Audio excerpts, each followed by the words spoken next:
It's really weird. It looks like I'm wearing just this print shirt, but way it's actually not. I always think of the shirt as being blue and then seeing it on there I was like, where's the blue gone? It's here. I'm weird. Yeah, I know. I shouldn't have eaten spicy sausages before filming this because now that's all I can taste. Just be glad you can't smell my breath through the video. Hey guys, welcome to today's video. So I just want to start this by saying thank you all so much for 500 subscribers. I know I've already done a video on it, but I just can't stop saying it because it's amazing to me. So thank you. So literally yesterday, as I'm filming this, it was exactly a year since I was diagnosed with Lupus SLE. And if you're new here, hi, welcome. You might not know that about me yet, and that's fine. I'm happy to like teach and yeah, let you all know about it. It's not something I hide, it's something I talk about a lot because it's such a huge part of my life. And it's funny because lupus is kind of the reason why I got back into making videos, and that's obviously led to 500 subscribers. So yeah, for those of you that don't know, if you're new or you are from, I haven't done a lupus video in a while, I don't think. I do talk about it a lot, but if you don't know what it is, don't feel bad because most people don't know what it is. It is an autoimmune disease and currently there's no cure. And basically what happens is I must have been born with it, and it's certain things can trigger it, which is often hormone changes, and that's why I think lupus is more common in women than men. Men still do get it, but women it's more common in, because yeah, hormone changes, so like puberty, menopause, pregnancy, all of those are really big triggers of lupus, and stress, and also like illnesses like viruses and infections. So we're not really sure where mine started, because I started having the problems with my sinuses, mouth ulcers, migraines when I hit puberty. So it could have very well have been triggered then, and then I just, you know, after puberty or along puberty had a long time where it was kind of stagnant, because lupus, you get flare-ups, and flare-ups are literally like you're dying. It's the worst experience I've ever been through or could imagine. A flare-up, they're terrible. But you could go years without a flare-up, so it could have been triggered then, or this is really confusing, was it 2 or 3 Christmases ago? I'm gonna say 2. I got norovirus, which is just like, you know, you're just sick and shit your pants. It's like a really bad stomach virus. I got that, and shortly after that, which I never put 2 and 2 together, but shortly after that I recovered from it. You know, it went away. Norovirus doesn't last forever, but shortly after that I was really ill, and I started getting like really bad pains everywhere, and just feeling really ill all the time, and so it could have been triggered there. So we're not really sure. I don't know if anyone's ever really sure that has lupus. If you have lupus, let me know if you're like certain where yours was triggered from. It could be anything. But yeah, so this is just something I have. It took a long time to get diagnosed, but actually in terms of how long it takes most people to get diagnosed, I was quite quick to be diagnosed. My GP finally said to me one day, out of nowhere, for me it was out of nowhere, I'd had loads of different problems. She sent me for loads of different tests and then blood tests, and then it was really weird because I called and they called me and said it was clear. Then I got a call a week after that saying, no, there's a problem, come and see your GP. And when I went in to see her, that's when she said, I think you might have lupus. And I can't even explain the feeling. Like, I don't think I really took it in whilst I was there with her. And she said to me, like, have you ever heard of it? And I said, yes, I had actually heard of it. But I used to know a girl that had it, and all I knew about it was that she lost all of her hair. I just honestly thought it was something to do with, like, losing your hair. And then she kind of described what it was, gave me some leaflets, showed me some information on a computer about it, and all I kept seeing was life-threatening disease, life-threatening disease, life-threatening disease. It attacks all your organs. Kidney disease, heart attacks, strokes in your 20s, and obviously I freaked the fuck out. I went home. I actually drove. This is so unusual as well, because normally I always get someone to take me to my doctors and hospital appointments, because normally I go to doctors because I'm too unwell to be like driving. But this time, I can't remember why, but I took myself on my own, and I remember coming out and being like, just like numb, really. And then I drove home, and then as my mum came in and went, oh, did everything go alright? Because I honestly thought they were going to tell me I had allergies.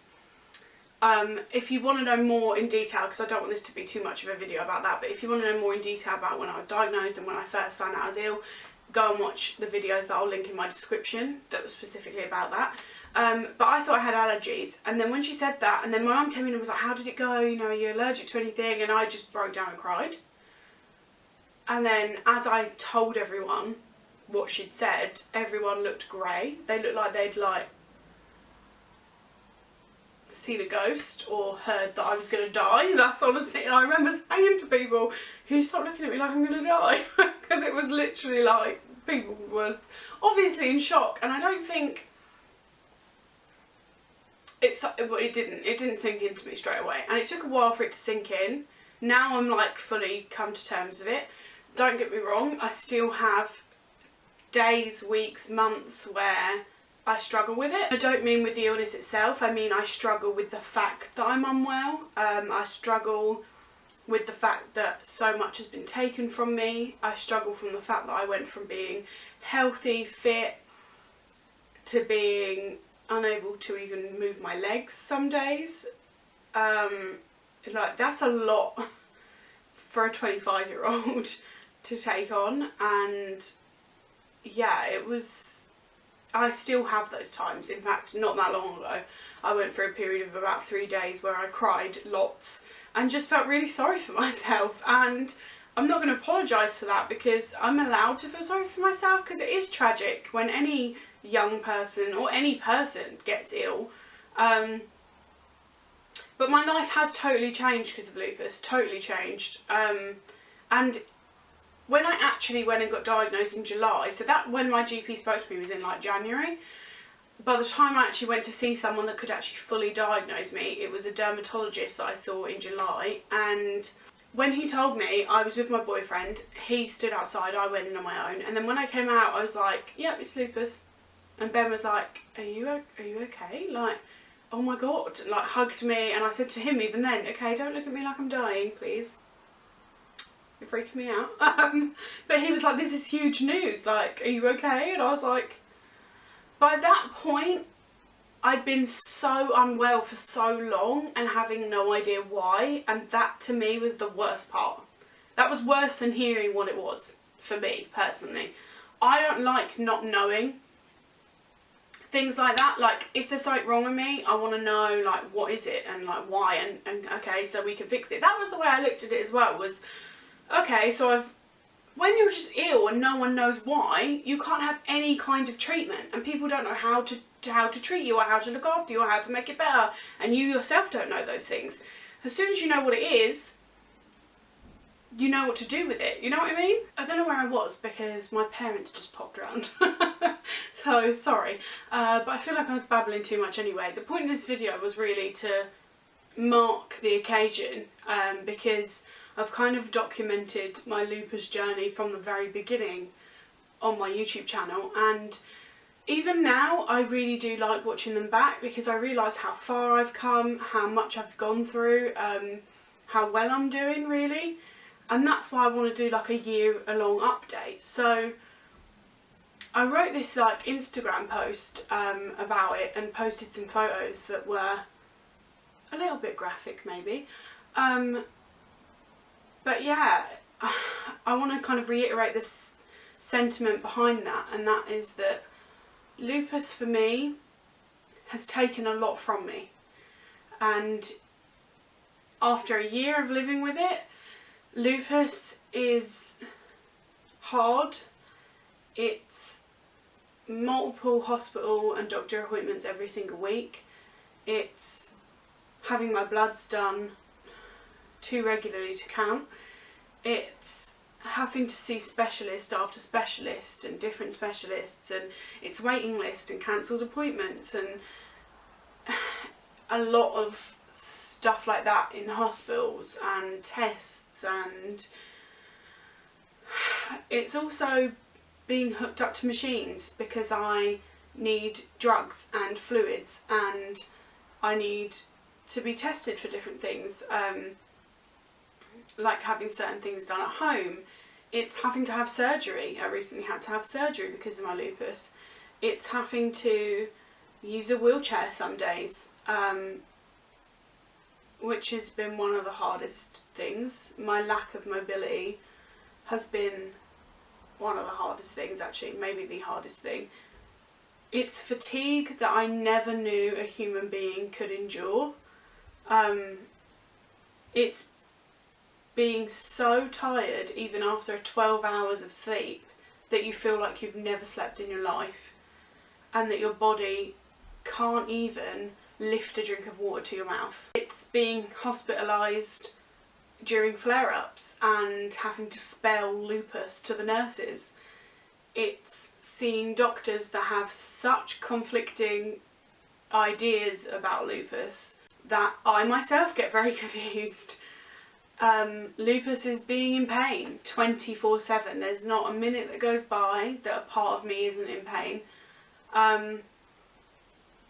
It's rough. It's really rough and it's hard. And a lot of people, I've noticed this since being unwell, a lot of people don't want you to talk about how hard it is because it makes them uncomfortable. A lot of people want to just tell you to be positive and cheer up and just talk about the good things, and why do we have to be so down about it? Well, it's a fucking disease. It is down. It is depressing. It is hard. And I'm not going to sugarcoat that. I don't think I could do an honest video about living with lupus without telling you all of those things, because that is my reality. One of the greatest gifts though that I think lupus has given me is, before being diagnosed or before being ill, I never knew I was such a strong, brave woman, and I'm resilient and I'm tough and I can endure a lot.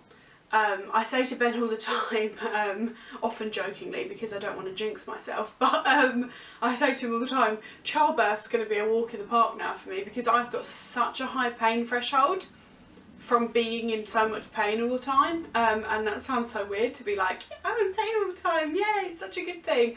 But being in pain all the time has given me a really high pain threshold.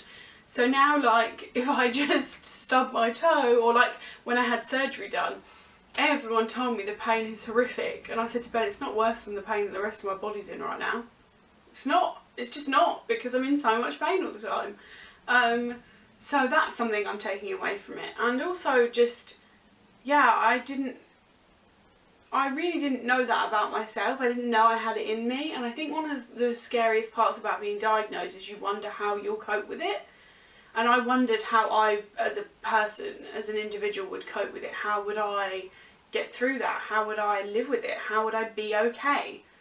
But here I am, living and being okay. And it's because I'm strong and resilient and I can endure a lot, and I'm more positive than I ever thought. Ever since I was a teenager, I've always said I'm the type of person that hopes for the best but plans for the worst and expects the worst. Like, I've always been like, I'd rather, like, I'm a bit of a pessimist, I guess, in that sense. I've always been like, nah, I'd rather like prepare for the worst and just, you know, if it turns out to be good, then great, but if not, I'm prepared.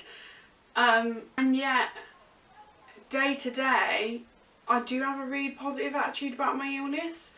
I am really positive about it. I'm like, yes, I can't do this, but today I'm doing this. You have to find new things to be proud of, new things to celebrate, you know, because everything has changed. Before, I'd be proud of myself for completing 2 different gym classes in a day. I'd be proud of myself for going spinning and then straight away going swimming afterwards and then doing yoga in the evening. And I'd be like, today I'm really proud of myself because wow, I really pushed my body today. I'd be proud of myself for being able to lift my body weight on the weight machines. I was super proud of that. Now I'm super proud of myself for getting dressed some days. I'm super proud of myself for having surgery and giggling the whole way through. I'm proud of myself for everything that I accomplish now because everything is hard. A year on from living with lupus, I've come to terms with the fact that this is for life. There's currently no cure. I've come to terms with the fact that my body has completely changed and I still think I'm fabulous and beautiful and wonderful. I've come to terms with the fact that I don't live or move through life like a normal, healthy 26-year-old. And it's been hard and I'm exhausted, but I'm happy still and I'm still grateful for everything that I do have because yes, I have lupus, but I also have wonderful friends and a fabulous boyfriend and an amazing house that we own and beautiful pets and a wonderful family and a fabulous wardrobe. So I have a lot to be grateful for still, and lupus has also probably given me that. It's just shifted my perspective a lot, and it's also done me a great service in revealing to me who is really there for me and who I can really trust and who really cares and who still wants to be in my life even though I'm very different and I can't do a lot of the same things. I have a lot of people around me that still completely understand that I'm the same Jess. I'm the same person. I'm just as sassy and wonderful and hilarious as I've always been. I'm doing okay. I'm doing much better than I thought I would be doing a year ago. And that's great. So yeah. I hope you've enjoyed this video. If you have, please give it a thumbs up and subscribe to my channel. I would love to have you here and enter my giveaway that I've just done. It was the previous video before this one. Go and check that out. You can win some awesome, lovely gifts from moi. But yeah, I hope you're all having a wonderful week and I will see you again soon. Bye!